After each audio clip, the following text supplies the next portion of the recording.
Aku udah nggak ada nerima uang sepeser pun sama sekali dari ayahku sejak 2022. Aku masih ingat bulan Agustus 2022 itu terakhir duitku masuk dari ayahku. Pola netizen yang tercinta. Nasib mantan artis cilik Baim Alkatiri rupanya mengejutkan banyak orang. Baim kini merintis karir sebagai pengusaha kambing, susu hingga parfum. Profesi itu rupanya dilakukan Baim cilik karena keadaan yang memaksa. Diakui Baim, alasannya mencari uang adalah karena sudah 2 tahun tidak diberi nafkah oleh ayahnya. Baim cilik mengaku tidak memiliki hubungan yang baik dengan sang ayah. Hal ini lantaran uang hasil jerih payahnya sejak kecil bermain sinetron hilang tidak tersisa. Adik-adiknya juga tidak dinafkahi oleh sang ayah. Padahal uang hasil kerja keras Baim main sinetron selama ini seharusnya masih ada jika dikelola ayahnya dengan baik. Mengenang bayaran syutingnya selama warawiri di TV, Baim memprediksi harusnya tabungannya mencapai angka miliaran rupiah. Namun nyatanya Baim cilik tidak menikmati hasil jerih payahnya hingga kini. Bahkan rumah di Jakarta juga sudah dijual oleh sang ayah. Harta tersisa miliknya saat ini hanyalah rumah yang masih ditempati dengan neneknya. Diketahui ayahnya menjual rumah dengan alasan untuk biaya pesantren Baim cilik di Solo. Namun hal itu dirasa Baim tidak masuk akal. Oleh karena itu Baim mengaku kecewa dengan sang ayah. Baim belak-belakan tidak bisa taat pada ayahnya lantaran sikap sang ayah yang tidak bertanggung jawab menghilang tanpa jejak. Aku udah nggak ada nerima uang sepeser pun sama sekali dari ayahku sejak 2022. Aku masih ingat bulan Agustus 2022 itu terakhir duitku masuk dari ayahku. Dari ayah? Loh, maaf nih, kan kalau berita ayah divorce sama mama itu udah lama ya, udah itu tahu clear dong, itu siapa yang nggak tahu gitu kan. Tapi kan masih secara Islam nih, hukumnya kan kalau nggak secara Islam dong, secara hukum negara juga dong. Oke, ya, secara bener. hukum negara juga dong. Harus nafkahin Baim dong. Harus nafkahin aku sampai aku nikah, ya kan, sampai aku gede, sampai aku udah punya penghasilan. Terus sekarang? Itu, udah. Ketika waktu itu, aku sekarang sama sekali udah nggak ada uang dari ayahku sama sekali. Maunya nggak ada nerima uang sama sekali. Selama 2 tahun berarti? Iya, 2 tahun ini udah berarti. Nah, gimana nih menurut netizen yang terhormat? Silahkan berkomentar ya. Ya guys, terkait dengan kata-kata paus di sini bagus juga ya, masih banyak yang senang punya anak katanya. Kalau di luar negeri itu sudah mulai pelihara hewan ya. Di sini itu seperti banyak netizen bilang untuk mengomentari atau menambahkan apa yang dibilang paus. Paus itu di prank. Karena di sini kebanyakan orang-orang semangat bikin anak tapi kurang bertanggung jawab untuk menafkahi anak, apalagi istri. Buktinya banyak nih anak-anak seperti Baim. Belum lama saya baca berita dari Nikmir bahwa bapaknya semua anak-anaknya aja ya gitu nggak terlalu peduli dengan biaya nafkah anak-anaknya.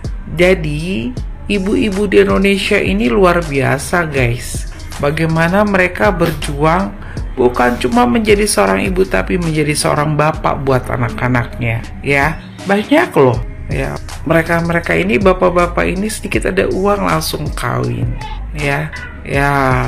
Mereka termotivasi untuk poligami tapi ya tidak seperti yang dibilangin oleh Nabi Muhammad untuk bertanggung jawab pada istri-istrinya.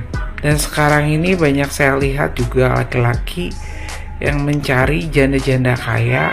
Malah kalau bisa janda-janda kaya ini diporotin, dimintain untuk beli motor lah, ya beli mobil lah, beli rumah lah, beli warung lah. Gak malu gitu loh. Ya buat laki-laki yang tidak mau menafkahi anak dan istrinya, tolong ya pakai itu roknya atau pakai bra gitu loh.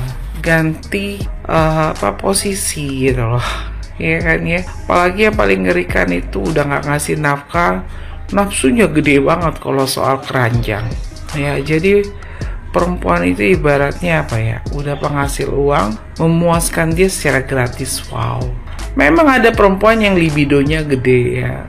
Nah, Anda bisa lihat tuh kalau misalnya perempuan-perempuan yang butuh hasrat dari laki-laki untuk memuaskan dia, ya mungkin Anda bisa menjadi gigolo. Anda bisa dapat duit dan Anda bisa dapat kepuasan. Gak usah sok-sok dan agama. Ya malu. Ya tidak menafkahi istri dan anak itu adalah dosa, DO di SA. Terus ada banyak yang bilang komentar, lah Bukannya ibu bapaknya baik-baik aja? Kalau sudah begini apakah baik-baik saja, guys? Terus ada yang bilang, semangat berjuang Baim, kalau kamu bagus, baik-baik dan sukses, pasti bapakmu datang. Iya, banyak laki-laki gitu, cuma ingin menerima pas suksesnya aja, untuk berjuangnya enggak. Ada yang bilang juga, ih bapaknya sadis banget gitu. Ya banyak guys sekarang bapak-bapak, tapi untuk jadi beneran bapak yang benar itu belum tentu bisa. Menjadi suami yang benar itu enggak. Makanya ada istilah lagi, ada yang bagus jadi bapak tapi jadi suami tidak. Ya, ini jadi pembelajaran buat para ibu. Memang tugas Anda jadi bertambah, ibu-ibu. Ya, bagaimana Anda menyadarkan anak Anda seperti Maya Estianty. Kalau belum bisa memberi nafkah pada anak, jangan nikah. Kalau belum bisa memberi contoh bagi anak dan istri, jangan nikah. Kalau masih mau berpikir untuk menyakiti istri atau perempuan, jangan nikah. 3 yang diingat oleh Maya, dan itu ingatkan pada anak-anak Anda ya, supaya anak-anak Anda itu tahu betapa sakitnya jadi seorang perempuan yang diceraikan, apalagi di madu.